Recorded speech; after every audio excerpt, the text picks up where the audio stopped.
Welcome to healthy habits. ఆరోగ్యమే మహాభాగ్యం. Uric acid ఈ రోజుల్లో సాధారణ సమస్యలలో ఒకటిగా మారుతోంది. ఇది జీవక్రియ రుగ్మత. దీనిలో శరీరం ప్యూరిస్లను జీర్ణించుకోలేకపోతోంది. అవి ఎముకలలో పేరుకుపోవటం ప్రారంభిస్తాయి. ఇది చేతులు, కాళ్ళు, మణికట్టు చుట్టూ పేరుకుపోతుంది. ఇలా శరీరంలో ప్యూరిన్స్ పెరగటం వల్ల ఎముకల్లో ఖాళీలు ఏర్పడి వాపులు వస్తాయి. దీంతో కీళ్లలో దృఢత్వం తగ్గి నొప్పి వస్తుంది. అటువంటి పరిస్థితుల్లో ప్యూరిన్ పెంచే ఆహారాలకు దూరంగా ఉండాలి. యూరిక్ యాసిడ్తో బాధపడేవారు ఎలాంటి ఆహార పదార్థాలకు దూరంగా ఉండాలో ఇప్పుడు చూద్దాం. వంకాయలో ప్యూరిన్ పుష్కలంగా ఉంటుంది. వంకాయ తింటే శరీరంలో యూరిక్ యాసిడ్ స్థాయి మరింత పెరుగుతుంది. దీనివల్ల శరీరంలో మంట కూడా ఏర్పడుతుంది. దీనితో పాటు ముఖం మీద దద్దుర్లు, దురద సమస్య కూడా రావచ్చు.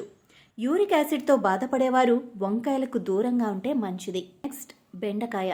యూరిక్ యాసిడ్ ఎక్కువగా ఉన్నవారు బెండకాయ తినకూడదు.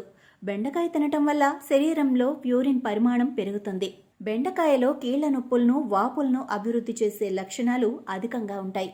ఇవి ఎక్కువగా తింటే స్ఫటికాల రూపంలో జాయింట్ ప్రదేశాల్లో పేరుకుపోయి నొప్పులు వస్తాయి. దీని కారణంగా మీరు కీళ్లలో మరింత నొప్పి మరియు వాపు ఉండవచ్చు. యూరిక్ యాసిడ్ ఉన్న రోగి ఎక్కువగా బెండకాయలను తినకుండా ఉంటే మంచిది. ఆర్గాన్ మీట్స్ అంటే లివర్, కిడ్నీ, గుండె ఇలాంటివి. వీటిని తీసుకోవటం వల్ల బాడీలో యూరిక్ యాసిడ్ లెవెల్స్ పెరుగుతాయి. ముఖ్యంగా chicken liver, beef liver, folk, kidney వంటి ఫుడ్స్ని తగ్గించాలి. కోలోకాసియా. వీటిలో ప్యూరిన్లు పుష్కలంగా ఉంటాయి. ఇవి శరీరంలో యూరిక్ యాసిడ్ స్థాయిని పెంచుతాయి. మీకు యూరిక్ యాసిడ్ సమస్య ఇప్పటికే ఎక్కువగా ఉంటే బఠానీలు తినవద్దు. ఇవి తింటే మీ సమస్య ఇంకా పెరుగుతుంది.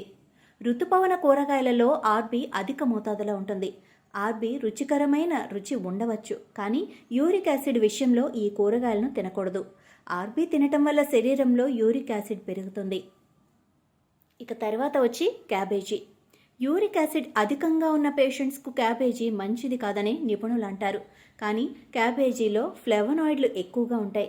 క్యాబేజీలో ప్యూరిన్లు పుష్కలంగా ఉంటాయి. ఇవి శరీరంలో యూరిక్ యాసిడ్ స్థాయిని పెంచుతాయి.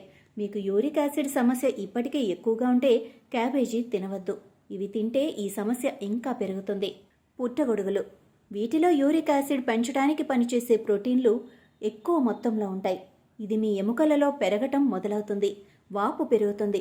నిజానికి మీరు పుట్టగొడుగులను తిన్నప్పుడు శరీరం వాటిని జీర్ణం చేస్తుంది, ప్యూరిన్లను విసర్జిస్తుంది. ఈ ప్యూరిన్ ఎముకలలో పేరుకుపోవటం ప్రారంభమవుతుంది. అడపాదడపా నొప్పిని కలిగించే సమస్యను సృష్టిస్తుంది. బచ్చలి కూర. యూరిక్ యాసిడ్ సమస్యతో బాధపడేవారు బచ్చలి కూరకు దూరంగా ఉండాలి. బచ్చలి కూరలో ప్రోటీన్, ప్యూరిన్ ఎక్కువగా ఉంటుంది. వీటి వల్ల శరీరంలో యూరిక్ యాసిడ్ స్థాయిలు పెరుగుతాయి. బీన్స్. ఇవి తింటే ఆరోగ్యానికి మేలు జరుగుతుందని చాలా మందికి తెలుసు. కానీ యూరిక్ యాసిడ్ సమస్యతో బాధపడేవారు బీన్స్ తినకూడదు. బీన్స్ శరీరంలో యూరిక్ యాసిడ్ సమస్యను పెంచుతుంది. కాబట్టి ఈ సమస్యతో బాధపడేవారు బీన్స్ తినకుండా ఉంటే మంచిది. బీన్స్ తినటం వల్ల యూరిక్ యాసిడ్ స్థాయి పెరగటమే కాకుండా శరీరంలో మంట కూడా ఏర్పడుతుంది. బేవరేజెస్. షుగర్ డ్రింక్స్, బేవరేజెస్ తాగటం వల్ల బాడీలో యూరిక్ యాసిడ్ లెవెల్స్ పెరుగుతాయి. బేవరేజెస్లో షుగర్ ఎక్కువగా ఉంటుంది. ముఖ్యంగా ఫ్రక్టోస్ ఉంటుంది. దీన్ని తీసుకోవటం వల్ల యూరిక్ యాసిడ్ పెరుగుతుంది. Sea food, cell fish, sardines వంటి ఫుడ్స్ని కూడా బాగా తగ్గించాలి. ఇందులో కూడా ప్యూరిన్ కంటెంట్ ఉంటుంది. దీనివల్ల యూరిక్ యాసిడ్ లెవెల్స్ పెరుగుతాయి. ఆల్కహాల్ తీసుకోవటం వల్ల బాడీలో యూరిక్ యాసిడ్ లెవెల్స్ పెరిగినట్లు పరిశోధనలు చెబుతున్నాయి. దీనివల్ల గౌట్ సమస్య పెరుగుతుంది. బీర్ తాగడం వల్ల ఈ సమస్య మరింతగా పెరుగుతుంది. కాబట్టి ఆల్కహాల్ తాగటాన్ని కూడా తగ్గించాలి.